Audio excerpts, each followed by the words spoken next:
Čau, labrīt! Jā, tātad mani sauc Signe Robinsone, un šīs dienas mūsu live viesis ir Elīna Spēlmane, kas ir geštalterapeits, arī transformāciju coach un pierakstīju enegrammas meistars. Par to varbūt arī varēs vairāk pastāstīt, kas tas ir. Bet šīs dienas mūsu saruna arī ir labotības kluba kontekstā, jo Elīna šonedēļ būs mūsu mēneša labotības kluba eksperts, kur jau tādā mazākā formātā tiksimies un varēsim uzdot visus kaut kādus personīgos, interesējošos jautājumus, ko dažreiz varbūt ir grūti uzdot lielākā auditorijā vai tādās ļoti atvērtos formātos. Un man ir ļoti liels prieks par šīs dienas sarunu, jo es pati arī esmu sākusi mācīties psiholoģiju, esmu pabeigusi gan tikai vēl vienu kursu, un tagad man ir brīvprātīgi piespiedu kārtā jāņem 2 brīvi gadi, jo pagājušo gadu man nācās izlaist, es nebiju Latvijā, bet tas, kāpēc man šī tēma arī tik tuva, jo retrīts savā ziņā ietver visu. Mēs strādājam ar cilvēku un skatāmies uz cilvēku holistiski, tā kā uz kopumu, kur ir vieta visam un vieta daudzkam, un nekādā ziņā mēs, un arī es to neredzu, ka vajadzētu nodalīt vai psiholoģiju vai coachingu no kaut kādām garīgām praksēm vai apzinātām kaut kādām apziņas praksēm. Un dažreiz tas tā notiek, bet tu esi gestalt terapeits, un tas ir viens no tiem arī terapijas novirzieniem, kas man liekas ļoti forši arī ietver to mūsu smalkāko daļu, augstākās kaut kādas vajadzības un vērtības. Un kā mēs arī sazinoties jau nedaudz runājām, es teicu, ka kamēr es pati nesāku mācīties psiholoģiju, man īstenībā nebija ne jausmas, ka tā kā tu zini, psihologi, psihoterapeiti, psihiatri, saproti, kaut kāda tur atšķirība ir, bet vēl ļoti būtiska atšķirība tajā, kāda novirziena terapeits tas ir, un arī kāda ir varbūt terapeita personīgais skatījums un pārliecības par lietām. Es personīgi esmu bijusi pie 5 terapeitiem, un tiešām ļoti, ļoti dažāds viņiem arī ir pasaules uzskati, un man bija sajūta, cik daudz es varu stāstīt, cik daudz nevaru stāstīt, un varbūt tad vienkārši īsumā ieskicēju, kāds ir bijis tavs ceļš vispār līdz geštalterapijai, un kāpēc geštalterapija, varbūt ar ko viņa atšķirās no citiem novirzieniem, vai varbūt kas ir tās vērtības un galvenās komponentes, ko viņa sevi ietver. Ok, čau Signe, čau klausītāji visi, kas jūs klausāties. Paldies par uzaicinājumu, un vienmēr ir patīkami dalīties ar to, par ko es reāli degu un kas ir mana lieta. Un es arī, klausoties tevis, arī saklausīju daudz kaut kādas savas arī kaut kādas lietas, kam es esmu arī tā kā gājusi cauri un tādām pretrunām un tādām, tā kā šķelšanās kaut kādās ziņās starp kaut kādām garīgām praksēm, starp psiholoģiju, kas ir varbūt tāda racionālāka, akadēmiskāka un terapijas dažādiem novirzieniem. Tiešām, man liekas, ka mūsdienu pasaulē vispār ir tik plašas iespējas dažādām izglītībām, dažādiem terapijas veidiem. Un tur ir kaut kas baigi labs, tāpēc, ka katrs cilvēks var atrast kaut ko priekš sevis īstenībā.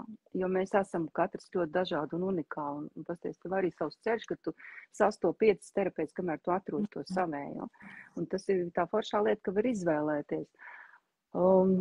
Jā, un kaut kāds mans ceļš arī ir bijis tāds, arī caur dažādām, es esmu NLP mācījusies, es esmu transformāciju coachingu mācījusies. Un kāpēc terapija, un kāpēc tieši gestalt terapija? Man liekas, bezgalīgi vērtīgi daudz instrumenti ir coachingā, ir arī NLP, bet man kaut kādā mirklī ar to likās, ka man ar to nepietiek. Ir labas idejas, un viņas kaut kādu laiku strādā, tās metodas un tehnikas, un labi strādā ar klientiem, bet ir kaut kāds mirklis, kad es jūtu, ka aiziet, gan man pašai, gan klientiem aiziet kaut kādās vecās sliedēs. Un tad es sāku interesēties par terapijas mācībām. Un terapijas novirzieni tiešām ir daudz dažādi. Un bija interesanti, mums bija tāds, man interesants mācību process, bija transformācija coachings, kur bija ietverta gabaliņi no dažādām terapijām. Bija eksistenciālā terapija, kas tur vairāk runā par tādām par tādu jēga, vientulība, nāve, atbildība. šiem jautājumiem, kas arī man īstenībā norezonē. Ir kognitīva behaviorālā, kas tagad ir ļoti, man liekas, tāda, daudz dzirdēts, jo viņiem ir kaut ļoti daudz pētījumu apakšā. Viņiem ļoti daudz ir tā kā, šīs zinātniskās pamatojumi, kādēļ tieši šādi tas terapeits strādā un tur iesaka. Geštāla terapija man ļoti uzrunāja tieši ar to tādu holistisko skatījumu, ka viņi skatās, mēs, arī es kā geštāla terapijas daļa, tiešām tā kā ņem tādas, holistiski to cilvēku redz cilvēku kā tādu ļoti kaut ko unikālu. Un tik daudz ir tās idejas, ko nevar izvēlēties ar ko sākt. Bet jā, viena no tām lietām, ka īstenībā cilvēku arī kaut kādā sarunā arī ir svarīgi pieskarties vairākām dimensijām. Viens ir tas ķermenis, fiziskais, jā, kā viņš izjūt savu ķermeni. Otrs ir, vai viņš ir pietiekamā kontaktā ar savām emocijām, vai viņš apzinās viņas savas, vai tas cilvēks apzinās pamana otra emocijas. Kā ir sastopoties, nezinu, ar otru prieku, bēdām, vai mēs spējam būt kopā. Tad ir arī šis mentālais, tāds intelektuālais, tā kā sastāvdaļa. Un bezgalīgi svarīgi ir arī sociālā, kā mēs varam savā starpā, kā mēs varam veidot attiecības, kā mēs varam būt kopā, kur mēs satiekamies, kā mēs konfliktējam, vai mēs mākam, nemākam.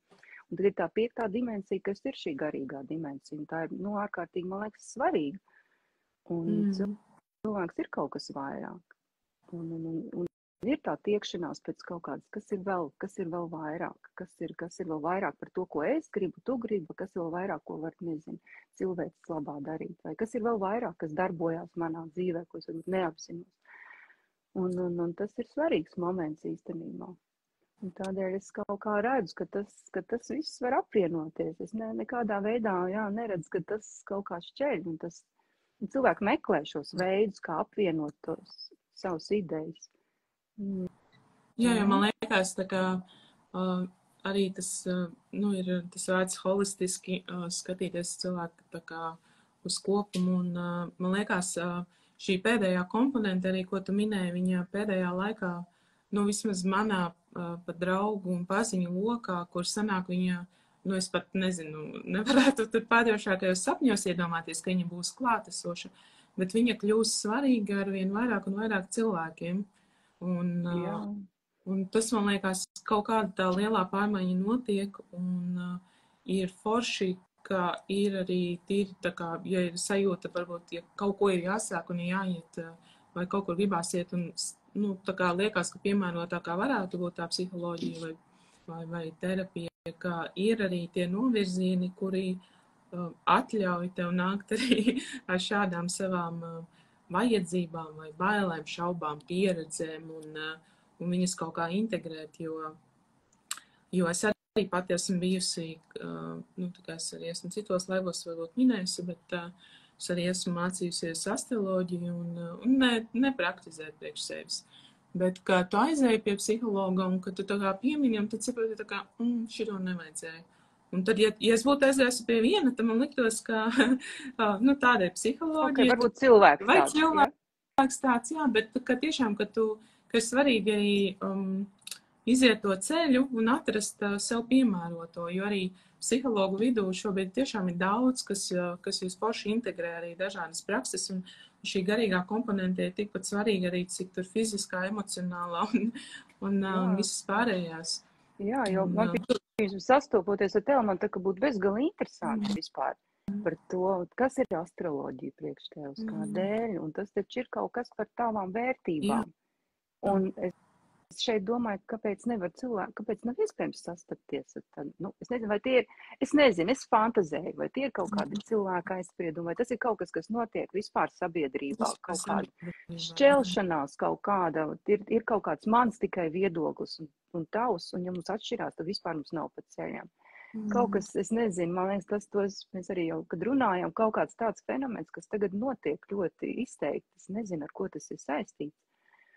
Ka ir tik svarīgi kaut kā to savu patiesību redzēt un paust un viņu runāt un viņu kā vienīgo patiesību uzspiest. Jā, ja tu runāji arī, tā kā tu esmu sagatavojis, nesen bija nopublicēts raksts tieši par to, kas ir geštalterapija Un pat visiem tiem, kas noskatās šo sarunu, es tiešām iesaku viņu vēlreiz izlasīt, jo tev ir tā kā savā tempā un mierīgi, bet man ļoti, ļoti patika, ka tu runāji, ka arī geštāla terapijā tās pārmaiņas notiek dvēseles līmenī, kas ir tāds, nu, ļoti liels plāns, ko paņemt, bet tas, man liekas, ir, nu, tiešām tā dziļākā vieta, un daudzreiz tā kā sanāk, man liekas arī, ka ja ir ārā miers, tad ir iekšā miers, bet tagad man nevienmēr izdodas to noturēt, bet kad ir iekšā kodolā viss labi, tad arī tas ārējās sakārtojas.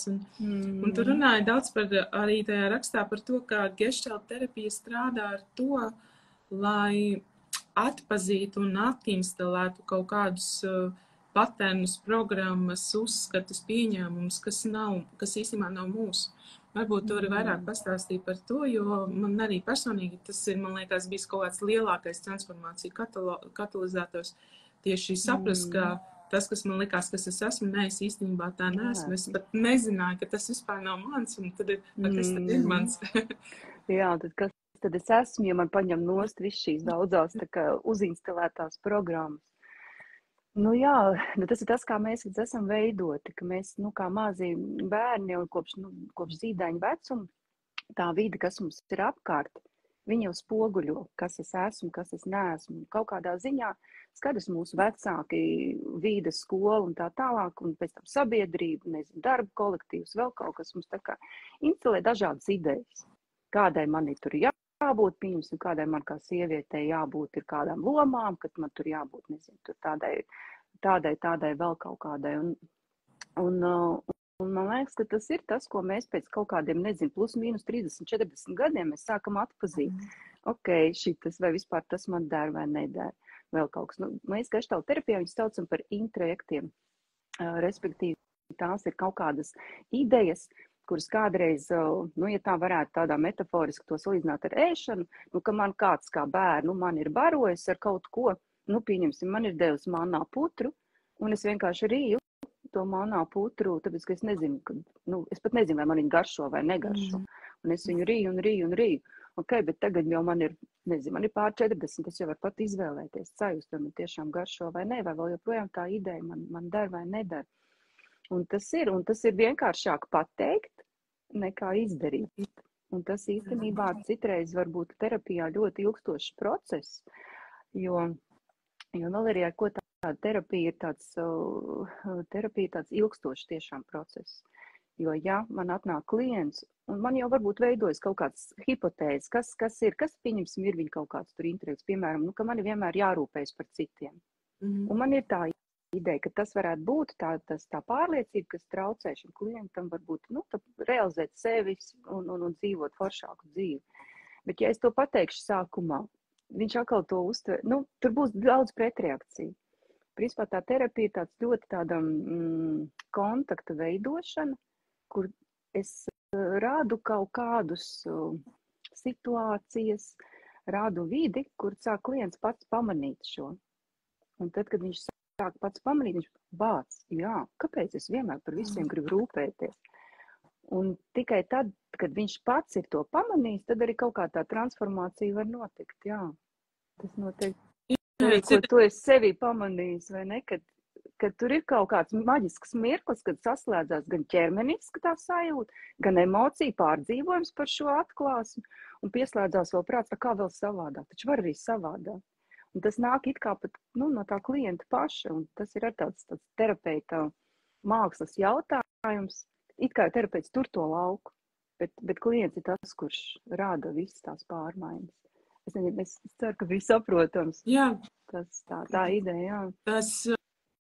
Es arī esmu bijusi uz sistēmiskajiem sakārtojumiem, un man vairākas draudzenes labas ir bijušas tā kā ilgstošāk, un tur arī tu saki par tā lauka turēšanu, tur arī, nu, tā kā līdzīgi tā sajūta, vai arī pat pie terapeita, ka esmu bijusi, un arī tā sajūta, ka zināmā mērā es arī varu izdarīt tik, nu, cik labi un kā, cik daudz tu vari noturēt to lauku, un tas droši vien ir arī terapeita kaut kāds, varbūt iekšējais darbs ar sevi arī, un tāda spēja radīt to lauku, kurā es varu forši atvērties, jo man arī ir bijis tā, ka ir kaut kādas reizes, kad ir diezgan tā kā sākotnēji īpaši bija tā kā diezgan grūti, tā kā liekas, kas tad tur parunāšos.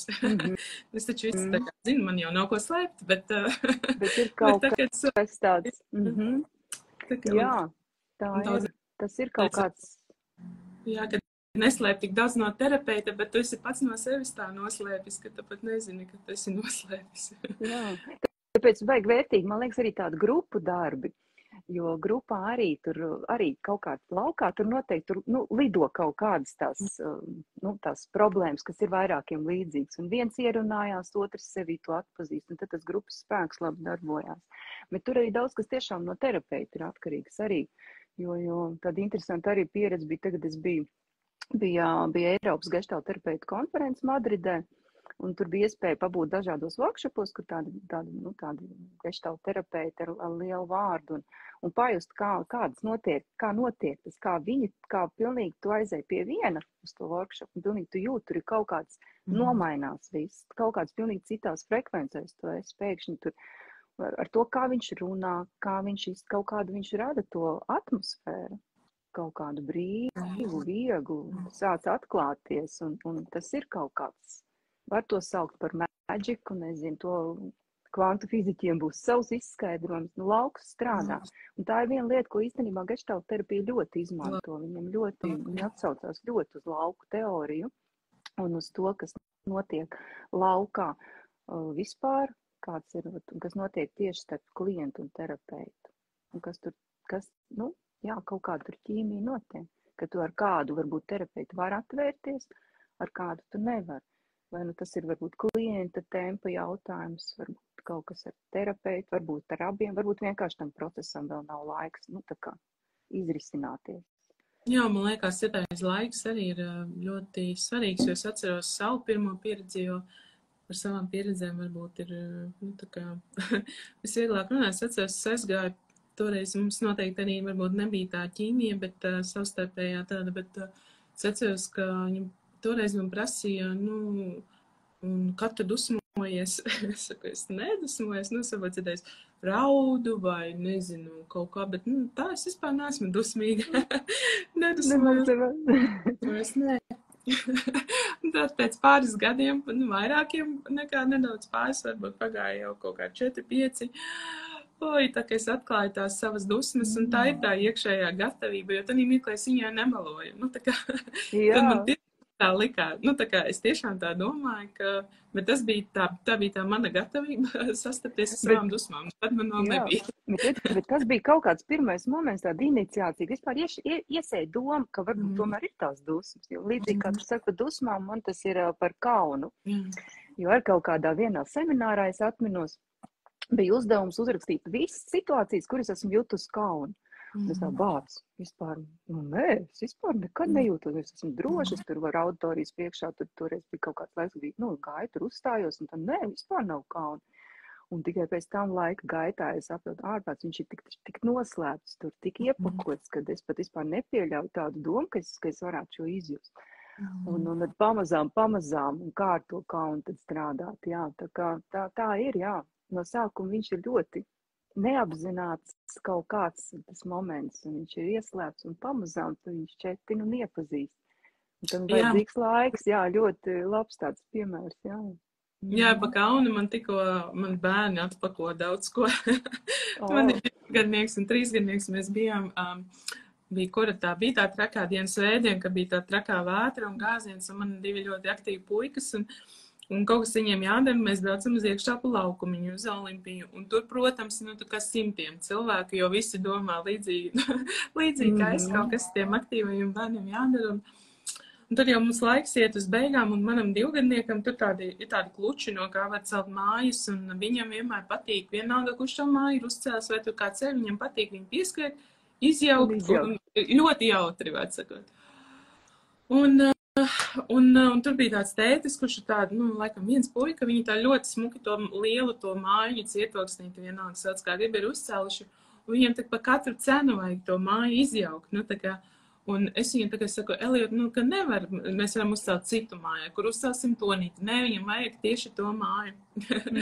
Un mums jau bija laiks doties projām, man vēl otrs tikmēr dusmīgs, kāpēc es neļauju tur Eliotam spēlēties, un es viņu tā kā paņemu, es nesaprotu, man jau ir hauss, panika, es viņu paņemu, mēs ejam tagad sagalē, un mēs iesim, ja tu negribi celt, tad mums laiks beidzies, jāiet mājās. Un viņš raud un sperās man tur ārā un sit kājas un viss, un visi cilvēki uz mani skatās, un es saprotu, ka, bļāviens, man ir tāds kauns, vienkārši tāds kauns, esmu slikta mamma, es šito netieku galā.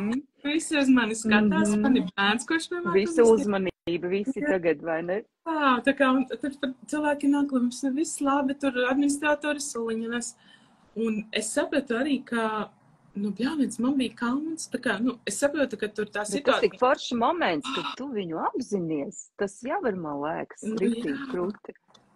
Jā, bet arī tāda lieta, ka man prasīja, man nav kauns, kas vienmēr kauns. Jā, tie momenti tādi, un arī cik interesanti, ka īstenībā bērnam forša tāda, ja nebūtu kāds, kurš kaut ko izjauc, kā tad būvēs kaut ko jaunu? Un abiem ir ir vieta tur. Un arī tāds moments, ļaut savam bērnam, kāpēc nē? Kāpēc neizjaukt? Tā ir bijis vienkārši, tā nav mūsu mājiņa. Tur ir cits bērns, cits tētis. Viņi ļoti, ļoti uzcēluši, jo mūsu mājiņas jau, protams, ka viņš tur jauc. Tu pārdzīvo mans bērns, bet, otrs bērns, kuram atkal patīk ļoti celt. Bet šim patīk ļoti jaukt. Un tad, kā būt ar šo kaunu sajūtu, un kā viņā tā kā, jo, vislabākais īstenībā zāles ir ar kaunu, ir īstenībā par viņu runāt. Padarīt viņu redzamu, es domāju, ka tas arī tik foršs moments, ka tu par to padalies, viņš jau vairs tev, jo kauns rodas no tā, ka kāda cita acis skatās, vēro, izsaka spriedumus, un kaunu tā kā no sevis attīstelēt var tādā veidā, es piedzīvoju kaunu, man tur bija kauns, un tā mirkli, norunāt tās situācijas, Daudzreiz tā kā tiešām es skatos, ka tagad, kad es skatos, ka es redzu tās lietas, es varbūt nevienmēr viņus māku samanedžēt vai atrast labākos risinājumus, bet es viņus vismaz jau sāku piefiksēt un redzēt. Bet tad sanāk, ka es dzīvoju, man likās, ka viss ir kārtībā, un tas ir tāds, un ka es visu varu kontrolēt. Bet tas ir arī vajadzīgs. Kā mēs savādāk būvētu to visu?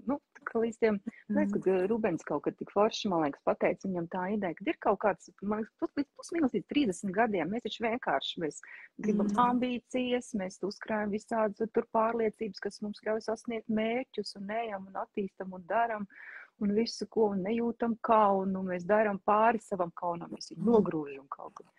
Un kaut kāds mirklis, kad tiek meklēts balans, bet kā iekšēji, kur tas mūsu kodols, ko viņš jūt, ko īstenībā grib.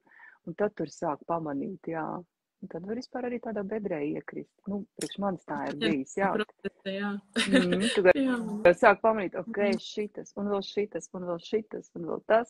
Un kā iziet. Un tad tur nereti ir vajadzīgs dažādas, atbalstošas grupas. Jebkas, man liekas, tas var būt terapija vai tāda grupa, vai savādāka grupa, vai astroloģija. Kas ir tie jautājumi vai tās aktualitātes, ko tu redzi savā darbā tieši varbūt tur pēdējo pāris gadu tādā pēc Covid fāzē? Droši vien katram terapeitam pievākās savi klienti, bet droši vien ir arī kaut kādas tādas kopējās tēmas, ka mēs šobrīd ejam cauri.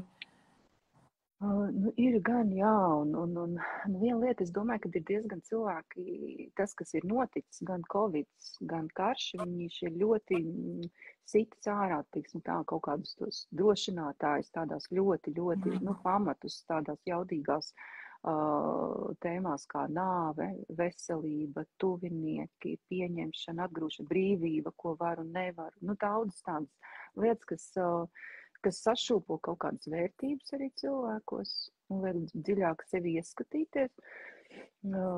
Daudz īstenībā depresijas, ir panikas lēkmes daudz. Un kur cilvēku, kur kādreiz viņš varēja visu kontrolēt, tad tagad viņš vairs nevar neko kontrolēt, pat savu ķermeni viņš nevar, kad kaut kā viss ir.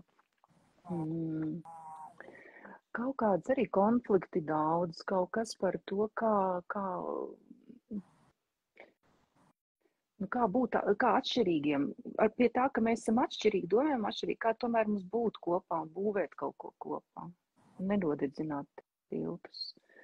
Tā ir tāda lieta, ir interesanti, ir īstenībā tādi jaunieši plus mīnus 20 gadu vecums arī, kur jau parādās, kad ir tāda viena daļa, kas ir tāda pāratbildīgi, un var just, ka viņi jau tā kā jau ir, domā jau kā tāds jau, nezinu, nobriedz tāds 40-50 gadnieks gandrīz.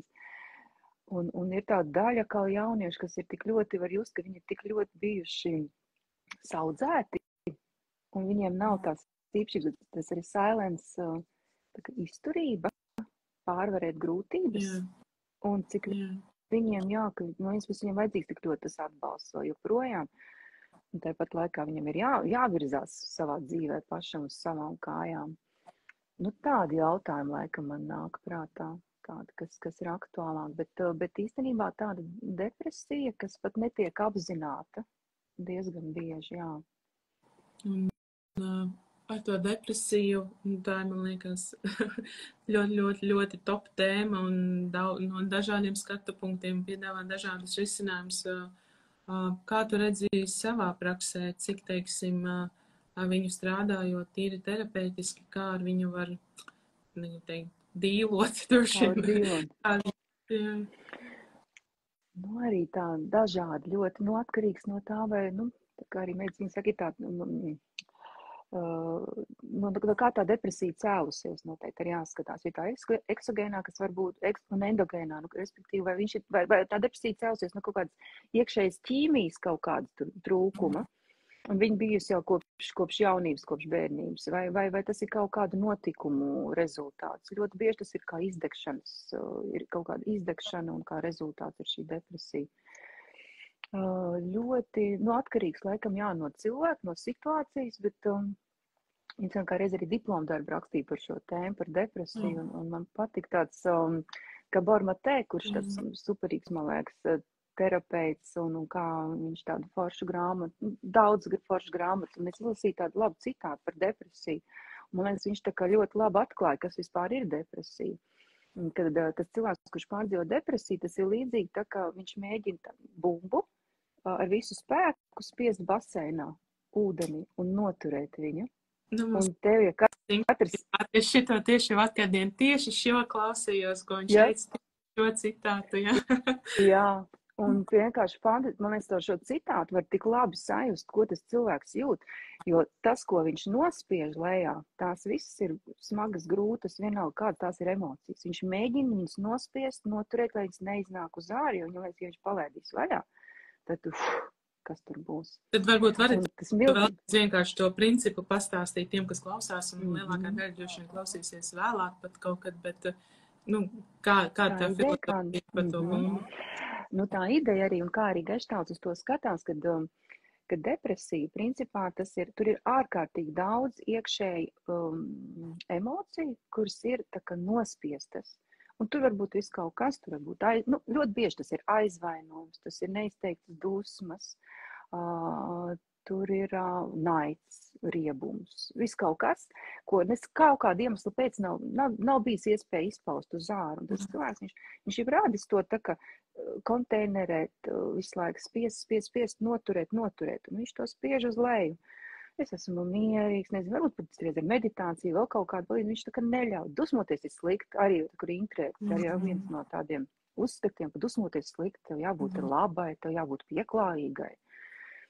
Tur vīrietim, nezinu, tev ir jātiek galā ar savu dusmu, tu nedrīkst dusmoties, jā, un šis viss tā kā liek to pakot un nospiest, bet viņas tur iekšā ir tās dzīvās emocijas.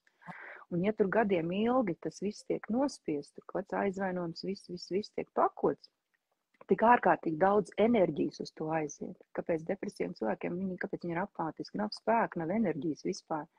Tāpēc, ka tur pazūd milzīgi daudz enerģijas. Lūk, un tas, kas notiek terapijas gaitā, tas ir grūts darbs. Atkarībā no tā, cik tā depresija arī ir smaga, bet tas varbūt terapeitam arī smags grūts darbs, tāpēc, ka, protams, man arī cilvēks, man ir vēlme, davai ātri izpakojam un ātri reku, tev ir tur ir resursi, davai forši super, ejam un dzīvot, un dzīve ir tik skaista. Bet tas ir tas, ko tas cilvēks ļoti bieži ir apkārt dzirdējis, ka tu nedrīkst izpaust to savu sāpi pārdzīvojumu. Tur ir daudz arī apakšā, iespējams, traumas, tur neizpakotas.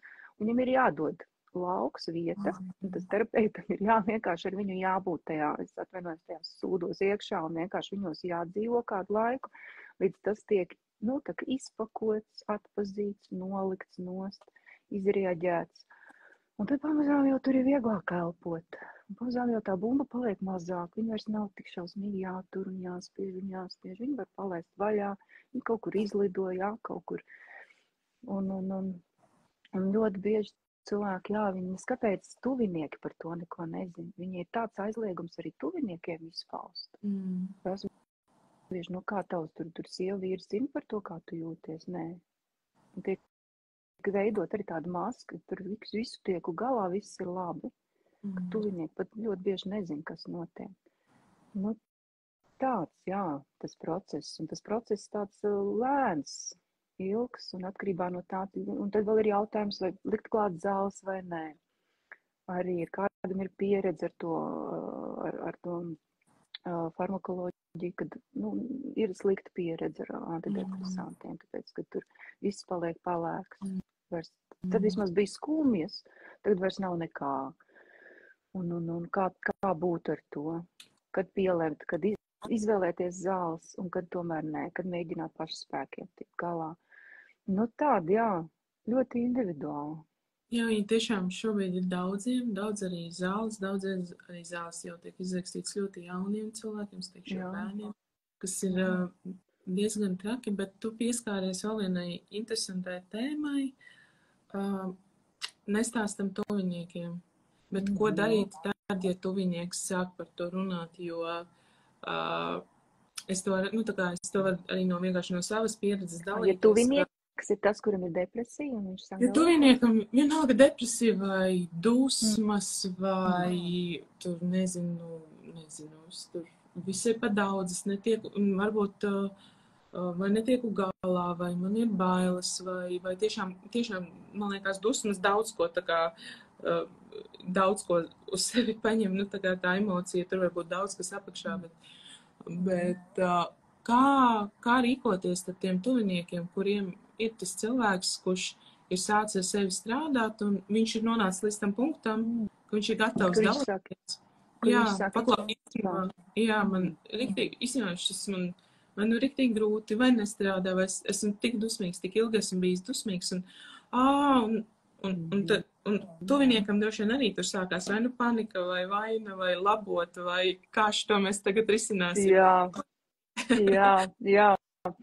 Un īstenībā tas ir ļoti svarīgi tāda lieta, pie kā tagad pieskāries, jo nerad tā ir, ka tas, kurš uzsāk kaut kādu sevis, transformācijas, sevis iepazīšanas procesu, sākumā viņš tāds apvaldīts un liekas, normāls cilvēks bija no malas, un pēkšņi viņš ir kaut kādas, pēkšņi viņam nāk kaut kādas visādas emocijas ārā, ja pareizi uztver to tā vidē, viņš sāk dusmoties, viņam tur kaut kas, viņš tāds pārtī pūpers, un nekad nav labi, un viņš visu laiku tāds kā ēzis.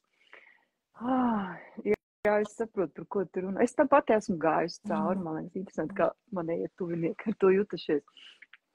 Tā ir, un jebkuras pārmaiņas tiem tuviniekiem arī nepatīk, tāpēc, ka viņš visu laiku bija viens, viņš tagad kļūst cits, uzreiz ir tāds kaut kāds bailes, kā būs, vai tas kaut kad beigsies, kāds būs ar mūsu attiecībām. Tur daudz arī tuviniekiem, daudz grūti jautājumi.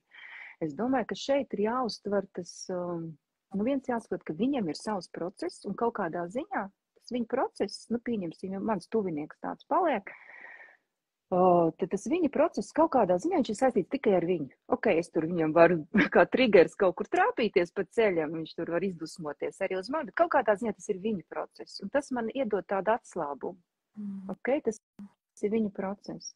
Cita lieta, ja ir pa daudz, ja viņš jau ir pa daudz un sāk pa daudz tās dusmas, tur varbūt izgāst un nevaldīt. Es viņam arī varu likt sajust, es vispār esmu, saprotu, tev ir grūts, kaut kāds tur process. Bet es arī te esmu, un man ir grūti tevī visu laiku klausīties tādu. Es cienu tavu procesu, bet man, tā kā ienest sevi. Es pareizi uztvēru to ideju, par to, kā būt ar tādu cilvēku kopā un kā tas ir. Jā. Dot laiku. Jo dot Laika, jo tas katliņš, jā, viņš ir tā kā ātri vārāmais katlis tāds, kurš visu klusē, viņš tur spiediens ir bijis liels, un kaut kādā mirklī skaidrs, tas spiediens nāk ar tā jaudīgā ārā. Bet, cik viņš ilgi nāks ārā? Un te ir tā, ka no vienas puses saprast otru, bet no otras puses arī, es arī neesmu, zinu, kā tur kaut kāda miskaste, kurā var visu laiku. Tāds. Bet tas var būt grūts attiecībās, arī grūts tāds process. Viņš ir grūts, un es te vienkārši arī savā pieredzē, tad, kad man tas atpakojās, tā kā teica spiediena katliņš, jā, viņš bija spiediena katliņš. Un tā kā vienkārši pa visu māju un uz visām pusēm un diezgan ilgi, jo tur vienkārši bija turēts daudz. Un tādī mirklī es tā kā, es viņu nevaru vairs saturēt, jo tad, kad viņš ir palaists, bet es tagad skatoties atpakaļ, es saprotu, kā bija manam vīram, kā bija maniem bērniem, un es tagad domāju, vienkārši mēs sākam par to runāt, kā vispār tad šādā gadījumā būt līdzās un atbalstīt viens, jo, nolikt tās robežas, otrs atceros arī tieši manā situācijā vīrietim, kā jau vīrietim, viņam uzreiz gribās kaut ko var izcināt, labot vēl kaut ko man vispār lūdzu nevajag, vienkārši tas ir man vēl viens sarkanais karoks, jo vīriešiem daudzreiz tā, man liekas, viņiem problēma, viņiem jārisina problēma. Kā novilkt to robežu un kā būt klātesošam, bet arī tā kā nemēģināt to procesu izmainīt, varbūt, vai kaut kā viņu, nezinu, tur, gan jau viss būs labi. Jā, tie vārdi, īstenībā, gan jau viss būs labi, bet viņi var citreiz tā kā sarkanā lupa. Nē, tagad man nav labi, tagad ir tas viss, jā. Tas ir grūts moments arī tam otram īstenībā līdzcilvēkam, jo viņam ir baigā trauksme īstenībā, jo viņam, protams, ka tas partners, piemēram, arī man tur kaut kādos procesos, tas vīrs, viņš arī tā kā ir uztvērs, ka varbūt kaut kas nav ar mūsu attiecībām, ar mums kārtībā, ja reiz viņi tur tādi, es laikam neapmierināt, jā. Kaut kādā ziņā varbūt pa ceļam, tajā savā transformācijas ceļā, un īpaši tās mēs, man liekas, sievietes esam, kas visu laiku kaut ko transformējamies, un mēs tagad tādas nērtas naglas pakaļā tos savus vīriešus arī tāpēc kustinam. Kaut kur atcerēties, kad, atcerēties arī par to otru cilvēku, kad arī kaut kā, uzmanīgi, kaut kā nomierināt viņu. Tas nav par mums, tas ir kaut kas par mani. Un ja tu vari, es saprotu, tev tagad ir grūti noteikti būt man blakus, bet var tagad ir tāds, es tagad esmu visu laiku neapmierināt, bet tas nav par mums vai par tevi. Bet tas arī tāds, tas jau ir tāds, parasti jau mēs izējam cauri kaut kādiem pieredzēm un tikai pēc tam to saprotam. Bet ar tādu, kad kaut kā atdalīt to otru, ka tas nav par tevi. Bet šis man tāds posms dzīvē, es esmu neapmierināta, un es varbūt pat esmu brīžiem neapmierināta ar to, kā ir mums, un saku kaut kādas frāzes, bet tas vienlaikus ir tikai par mani. Un paliec, lūdzu, iztur, paliec ar mani. Vai arī vienkārši pateikt, tas, man liekas, arī no kaut kurienes tāda laba ideja, ka vienkārši, kā es arī ar savu vīru, tagad es vienkārši uzklausu. Nekas nav jādara. Vienkārši uzklausu. Vai ne? Tas ir ļoti grūti, tas ir ārkārtīgi grūti, arī vīram noteikti. Jā, jo viņiem, tiem vīriešiem, viņiem tomēr ir, viņi ir no cita materiāla būvēti. Viņiem reāli gribas redzēt to savu sievieti laimīgu, un ja viņa par kaut ko neapmierinātu, viņi, kā es varu ko darīt. Jā, bet kaut kā paņemt no to atbildības slogu, varbūt palīdzēt viņam noņemt to atbildību, kad ir kaut kas man ir pašai jāizdara. Bet no tevis man vajag tikai tavu klātbūtni. Un citreiz mums tagad arī ar vīru jau ir tāds, viņš tev kaut kādu palīdzību vai vienkārši tu man pastāst? Es tev vienkārši pastāstu. Jā, un vienkārši tādu triku atcerēties. Un tagad es vienkārši pastāstu un esmu tāda ar tevi. Vai man kaut ko vajag no tevis? Jā. Un kā tu pieminēji, man liekas, paši jau to vecumu, jo tos 30, 40, kad līdz kam ir viss tā kā diezgan skaidrs, ir virzība, uzdevums, ambīcijas, sasniegt, pierādīt, dabūt, iegūt, nezinu, uzkrāt. Jā, uzbūvēt. Jā, un tad nāk šis tornis iekšējais, kad viss sāk grūt, un daudzreiz jau mums jau ir bērni.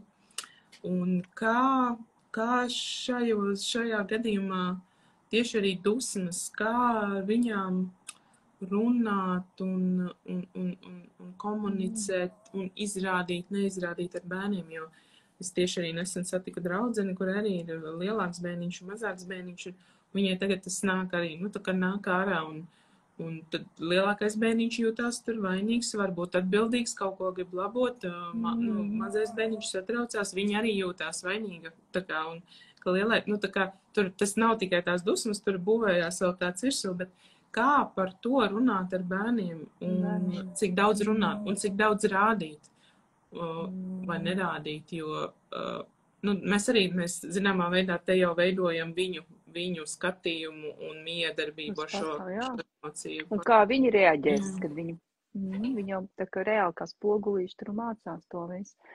Nu, ļoti tāds arī tāds liels sarežģīts un grūts jautājums, jā, un tā kā no vienas puses, lai cik skaidrs, ka tie bērni ir ārkārtīgi jūtīgi, un pat ja es kā mamma, es uzlieku smaidu un ķipā ārējo mieru, viņš jau lasa man iekšējo nemieru, un kas priekš bērni ir daudz traumatiskāk nekā tas, ja man iekšējā sajūta sakrīt ar ārējo, jo citādi tas bērnā rada vēl lielāks šķelšanos, jo bērns redz, piemēram, mammu, it kā smaida, it kā mīli, bet viņš jūt to viņas to, un tas viņā rāda vēl lielāks traucējums. Tā kā es teiktu, no vienas puses būt tiešām, nu, arī ar to bērnu tādai autentiskai, nu, tajā šajā mirklī, piemēram, jūtos dusmīgi.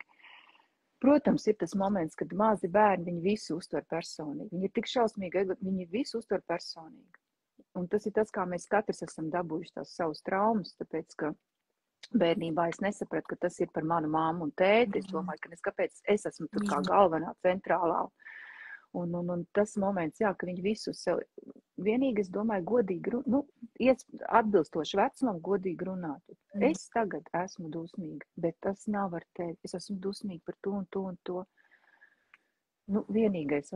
Vai pieņemsim, pat ja tas bērns kaut ko es sastrādāju, ok, es esmu dusmīga, ka tur kaut kas, nezinu, kurš stāstīja tādu labu gadījumu nesen. Maz meitenīt viņa atnes vecākiem zīmējumu, kas ir pases, uz kurām ir flomasteru kārtīgi skaists zīmējums uzlikts virsū uz pases, un viņiem bija nākamā dienā jālido ceļojums vairāk tūkstoši maksā.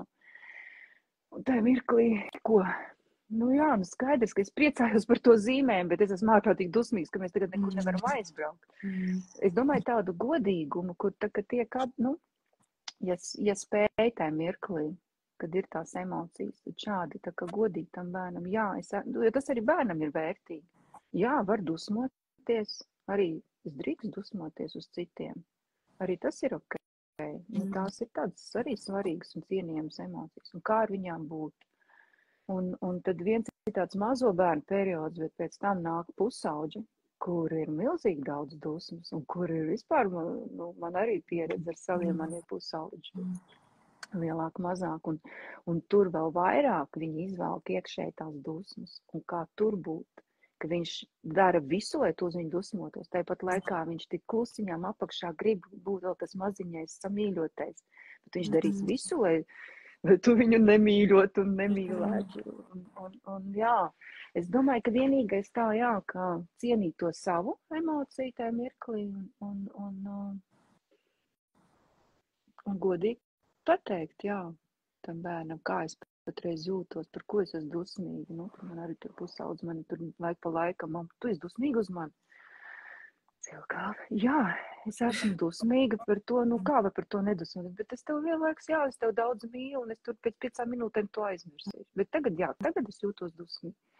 Un viņam arī jātiek galā ar to, ka jā, ka māma var būt, nu, ka kāds cits var būt arī uz mani dusmīgs, bet pēc tā, viņam arī bišķiņ jāsatieks ar to grūto emociju, kas ir otrā. Nu tā kaut kā, laikam tā es to. Jā, diezgan sarežģītā tēma, bet tiešām man liekas, daudz, ko te jau minēja depresija, varbūt tāpat nav tikai depresija, kur ir daudz šī mūsu paudžu un iepriekšējo paudžu tā visi apspiešanas mehānismi, daudzas šīs nētās lietas nejust, un tagad nāk mūsu paudze un jaunākā paudze, kuri vairs to netur, un tad tas viss nāk vaļā, un tad mums ir jāsāk kaut kāds tas dziedināšanās darbs. Jā. kas ir varbūt tie lielākie izaicinājumi arī tev personīgi strādājot ar klientiem, jo droši vien jau arī tev ir kaut kādas reizes, kad tu saproti, ok, tas ir arī par mani, vai jā, es jā.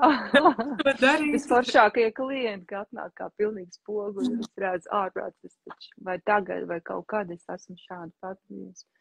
Lielākie izaicinājumi, es teikšu godīgi, lielākie izaicinājumi ir īstenībā pauzes.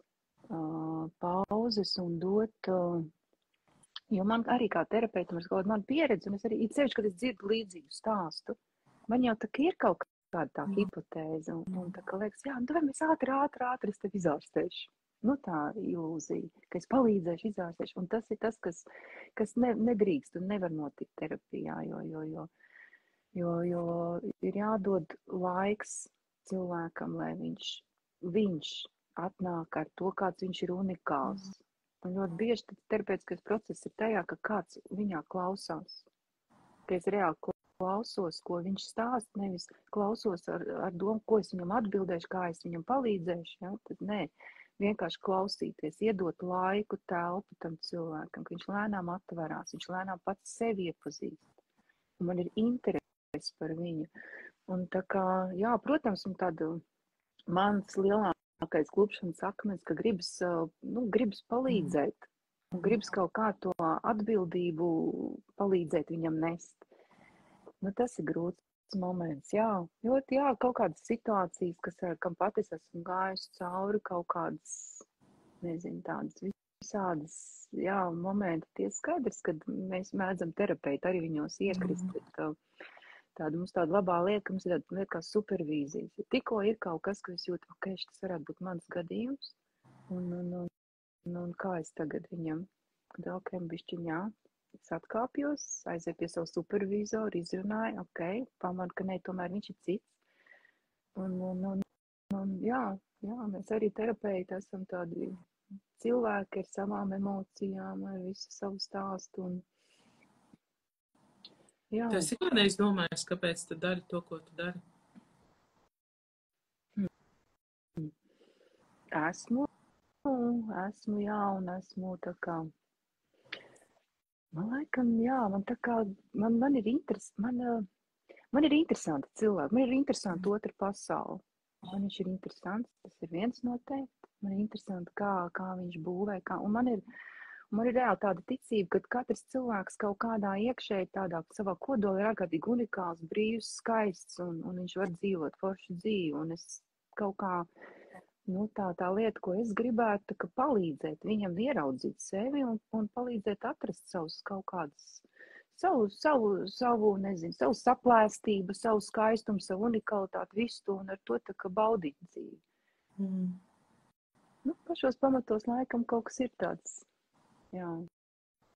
Īstenībā tas ir, man liekas, arī vienmēr droši vien tu to noteikti jau par to esi domājis un tā, bet arī, ka cilvēki, kas iet un dara to darbu, jo daudzreiz ir arī droši vien finansiāli apsvērumi, ok, vai es tur varu atļauties, nevaru atļauties, varbūt tomēr labāk tur, nezinu, aizbraukt ar ģimeni ceļojumā, nekā es tur egoistiski paņemu tur naudu terapijai vai kaut kādas tur, nezinu, tur bērniem jaunas kurpes vai kaut kas, bet man liekas ļoti svarīgi arī atcerēties, ka gan tu darot to darbu, gan arī tie cilvēki, kas iet, ka tiešām tu jau nestrādā tikai ar sevi. Ja tu kaut nedaudz uzlabo kaut kādu savu kontaktu ar sevi un sajūtu šajā pasaulē un miedarbību apkārtējiem, tu jau tur uzlabo veselu tādu mikroekosistēmu ap tevi, tavus tuvojas, ģimeni, bērnus.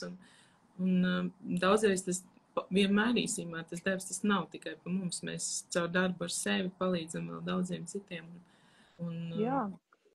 Jā, tas ļoti daudz, man liekas, ka mēs sievietes daudz ko darām, man liekas, vispār tā kā vairāk. Arī bērnu dēļ. Kāda arī viņam kaut kāda, kā es varu kā foršāka mamma, tā kā arī viņus iedvesmot būt un dzīvot foršāku dzīvi un partneri, draugus.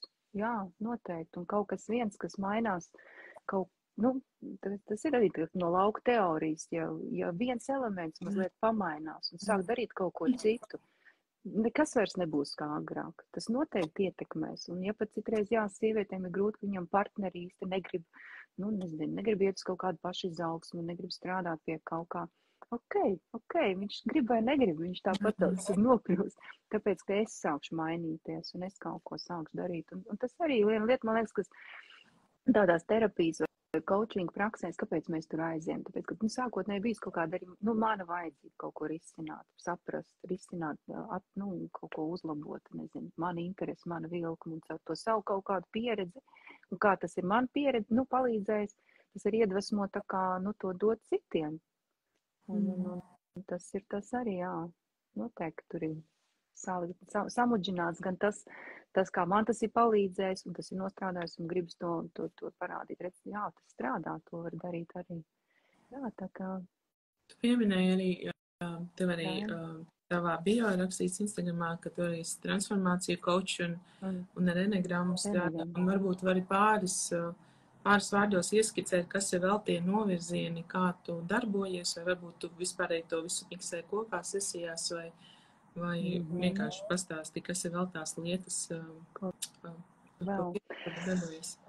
Man ļoti eneagramma vispār man ir ļoti sirdī tuva lieta, un tā ir tāda, tā kā varētu teikt, tāda arī interesanta, ļoti vienlaikus sena, un tāpat laikā ļoti tāda modernā, tāda cilvēka, tāda, mācība par cilvēkiem, par cilvēku 9 tādiem veidiem, principā par viņu dziļākām motivācijām, par viņu dziļākām pārliecībām, uz kurām viņi veido savus visas stratēģijas dzīvē un attiecīgi iedalās tādos 9 tipos. Un kas ir interesanti, ka man kaut kā arī dzīvē sanāca, ka viena lieta viņa kaut kā saistība beigās ir ar citām, jo, piemēram, eneagramma ļoti daudz lielā mērā tāds Claudio Naranjo ir attīstījis, un viņš vienlaikus arī geštalta terapeits.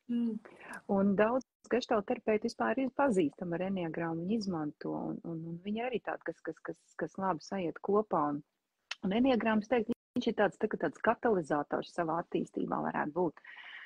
Jo, ja cilvēks, viņš tiešām atrod to savu eneatipu, un viņš diezgan ātri viņu tā iekšēji izjūt. Un izjūt tās dāvanas, ko tas dod, tā viņa pamatstratēģija, un izjūt arī tos mīnusus. Un tas var būt tāds pātrinājums terapeita darbā. Un es laiku pa laikam to izmantoju, ir tāda eneagrammas testa, ko var taisīt, tās divas intervijas, kur vienā reizē tās tagad tests, tad viņam piedāvāja 2 variantus, viņš vēl pajūt, un tad nākamā sesijā, ja tā integrēšana, kā viņš ar to jūtās, ko viņš tur negribētu mainīt. Un tas ļoti labi iet kopā ar terapiju. Jā, un tā ir vēl viena lieta, man liekas, kas ir svarīgi, kad skatīties ne tikai vienā jomā, bet meklēt vēl visu kaut ko, vai ne?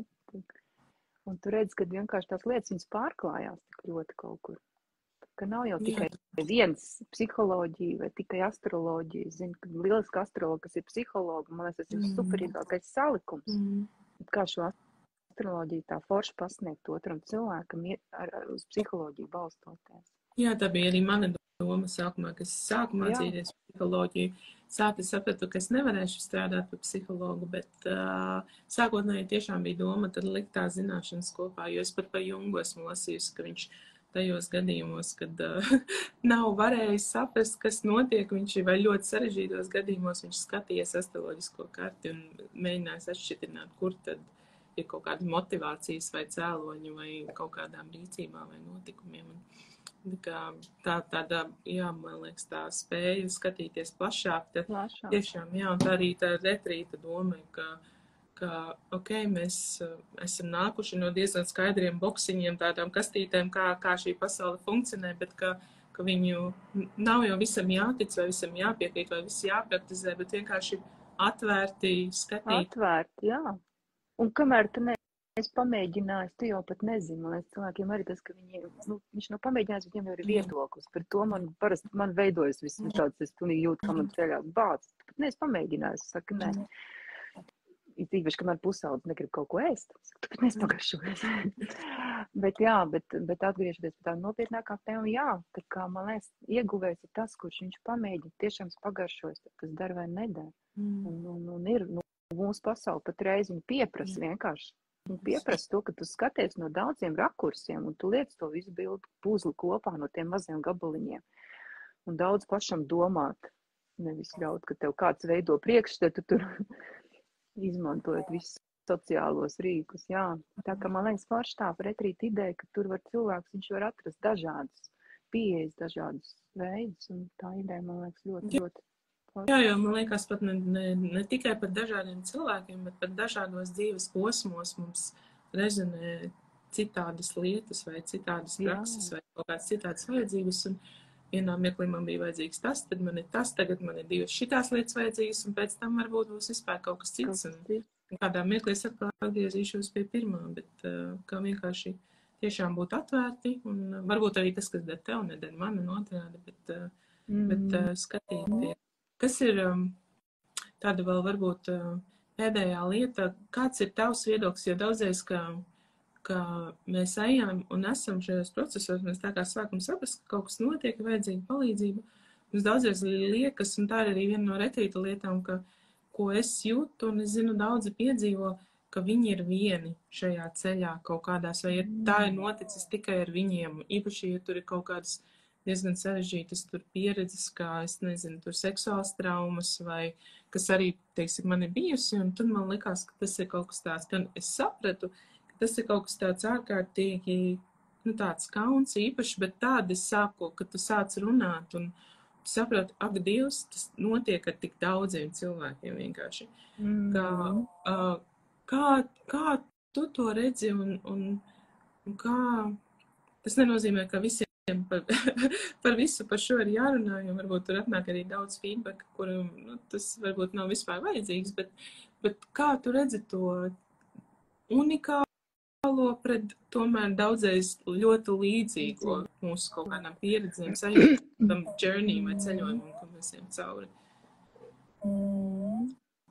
Bet, tas ir tas moments par to, ka tad, kad es ar to savu sāpīgo pieredzi esmu tikai es viens, tad man ir tā sajūta, ka es viens esmu. Es esmu viena ar to savu pieredzi, un tikai man ir šāda smaga pieredze, un tikai es to. Un tas ir man liekas, ka tas ir tas moments, kas ir dziedinošs. Tas ir, kad es parādu savu ievainojamību otram, kurš reāli skatās uz mani, kurš man saprot. Varbūt viņam nav tāda pieredze, bet viņš var viņš var empātiski pieslēgties tam.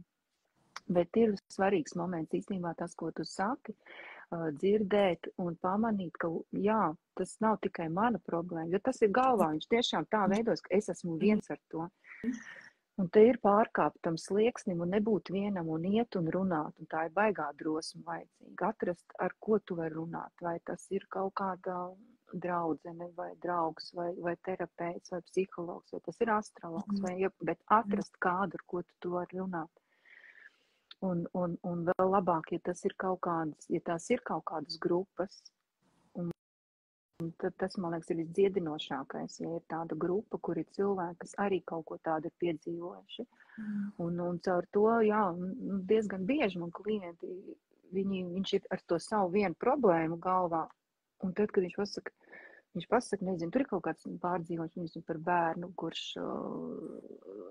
kuram grūti iet mācībās, kurš vispār nekontrolējams un tā tālāk. Viņi padalās ar to, un man ir kaut kāda līdzīga kaut kādā mirklī pieredze un viss, un tajā mirklī kaut kas maģisks notiek, ka tas otrs cilvēks ir, jā, es neesmu viens ar to problēmu. Es domāju, ka tur vienīgais risinājums ir par to dalīties. Atrast, jā, ka kaut kādā savā etapā, cik tu kā tu esi gatavs, ar kurš ir tavu uzticības persona, vai sākt ar vienu, un tas ir vienīgais veids, kā var to izdziedināt. Tā ir man tāda pārliecība. Jā, man personīgi laikam ir tādās lielajos mirļos tiešām pirmais cilvēks, ko es pat esmu runājis pārsvarā, ir bijis terapeits. Ka tev vajag tādu super safe vietu, kur tu zini, ka tu vari par to runāt bez viedokļiem, nozot vai kaut kādiem uzslāņojumiem, kaut vai aiz laba pret tevi, bet ka vienkārši, ok. Un citreiz ir lietas. To, ka es pasaku, ka man tas ir noticis vai ir bijis tā, un kā tas ir. Un citreiz tas var arī, tāds varbūt pats tuvākais cilvēks, kuram tu to nevarēsi pateikt. Būs lietas, kur tev ir vajadzīgs cilvēks, kurš ar tevi kaut kādā ziņā varbūt ir kaut kāda neitrāta. Viņš nav tavā dzīvē tāds visu laiku klātesošs, bet ka viņš varēs izturēt to tavu kaut kādu sāpi, jā, un viņš tev aiz savas trauksmes tev nemēģinās, ne, viss taču ir labi. Viss taču ir jau sen aiz muguras, bet ka viņš tev ļaus, tu redzi to lauku, ka tu varēsi tur būt ar to savu pārdzīvojumu un viņu ar kādu, izpārdzīvot. Jā, jo to, lai cik tuvi mums cilvēki citreiz ir, tieši tāpēc, ka viņi ir tuvi, viņi nespēja dalīt to pārdzīvojumu. Jā, tā ir. Jā, mums lēnām arī tuvojās noslēgums sarunai. Es gribēju vēlreiz pateikt tev superīgi paldies, un man patika, ka tu ļāvi arī aiziet tā ļoti personīgi arī ar sevi kaut kādās pieredzēs dalīties, jo man liekas, citreiz ir daudz vieglāk, ka cilvēks sakonektēt, ja tu jūti, ka, mēs esam vienādi līdzīgi, ok, tevi tas, mani tas, bet mums visiem notiek kaut kādi procesi, grūtumi, izaugsme, un mēs īstenībā ejam cauri kaut kādām līdzīgām lietām. Īstenībā mēs visi ejam tam cauri. Tik kāds varbūt par to atklātāks vai mazāk. Jā, un tiem, kas tagad klausījās un skatījās, un vairums arī pārsvarā mums tomēr darbdienas vidus klausās pēc tam, gribēju atgādināt, ka mūsu saruna tiks arī saglabāta uz mūsu retrīta sienas, tā kā pat ja jūs tagad kaut kur pieslēdzāties beigās vidū, tad varēs noskatīties visu mierīgi piemērotākā laikā. Un kā jau sākumā arī minēja Elīna, mums šomēnes ir, un tieši šonedēļ 4:07 būs Labklājības klubā kā mēneša eksperts. Un ja kādam rezonē, bet jūs vēl nesiet Labklājības klubā, tad jūs varat paspēt pievienoties, vienkārši uzrakstiet zem šī laiviņa apakšā LK Labklājības klubs, un mēs jums nosūtīsim arī linku, kā to var izdarīt. Bet pašās beigās Elīna vēl gribēja pajautāt, kas ir tās lietas, ko tu dari? Viens skaidrs, tu šeit strādā cilvēkiem individuāli, vai tu šobrīd vēl ņem cilvēkus, kā tevi var atrast, uzrunāt, un varbūt ir vēl kaut kādas lietas, kas plānojas, vai ko tu laiku pa laikam dari, un arī enegramma, kas ir vēl tie formāti, kā tu vari sadarboties vai pie tevis var griezties.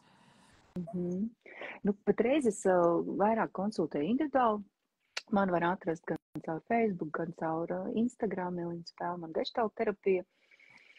Vairāk geštalta terapijā, vairāk man šis terapijas novirziens, caur to vairāk, ja ir interesi par enneagrammu, jā, arī enneagrammas intervijas arī var realizēt.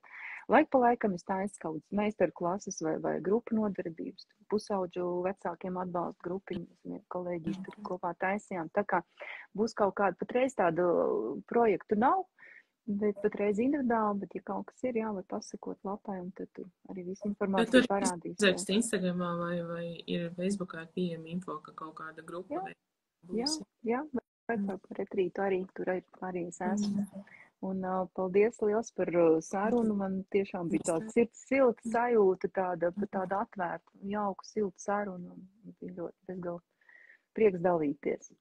Jā, un arī paldies tev, Mīš, jo tas ir interesanti, jo tā kā mēs saņemam daudz, kā retrīs daudz komentāru, cerēs, ka mums ir ezotērikas lapa, kas nebūtu tā nav, viņa ir iekļaujoša, bet daudzreiz ir līdzīga stigma arī par psihologiem, psihoterapeitiem, ka tur ir tie, kas nevar tikt galā ar sevi savu dzīvi un tā.